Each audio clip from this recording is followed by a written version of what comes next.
አብዛኛው የእንግሊዝኛ ተማሪ እነዚህ ሁለት ቃላት ዝብርቅርቅ ያደርጋቸዋል። ይህንን ቪዲዮ የምታዩ ሰዎች ለጓደኞቻችሁ ፕሊዝ ኮፒ ሊንክ እያደረጋችሁ ሼር አድርጉላችሁ። የመጀመሪያው አፍሬድ ቱ አፍሬድ ኦፍ ዋት ዘ ዲፈረንስ ልዩነታቸው ምንድን ነው? የመጀመሪያ አፍሬድ ኦፍ ስንል ነገሮች፣ ሰዎች ወይ ደግሞ ሁኔታዎችን መፍራት ነው አፍሬድ ኦፍ የምንለው። ለምሳሌ ለሱ አልፈራውም አምናት አፍሬድ ኦፍ ሂም። ውሻ ፈራለሁ አም አፍሬድ ኦፍ ዶግስ። እሷ በአውሮፕላን መብረር ያስፈራታል ሺ ኢዝ አፍሬድ ኦፍ ፍላይንግ እንላለን። እኔ ውጣ ውረድ አያስፈራኝም አም ናት አፍሬድ ኦፍ ቻሌንጅስ እንላለን። አፍሬድ ቱ የምንጠቀም ከሆነ ግን የሆነ ነገር ማድረግን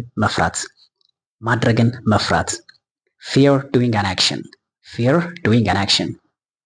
ለምሳሌ ሰዎች በተሰበሰቡበት ቦታ መናገር ያስፈራኛል አም አፍሬድ ቱ ስፒክ ኢን ፐብሊክ እንላለን።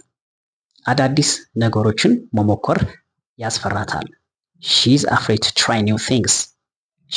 አፍሬድ ቱ ትራይ ኒው ቲንግስ። አብዛኛው ተማሪ ስህተት መስራት ያስፈራዋል ሜኒ ስቱደንትስ አር አፍሬድ ቱ ሜክ ሚስቴክስ።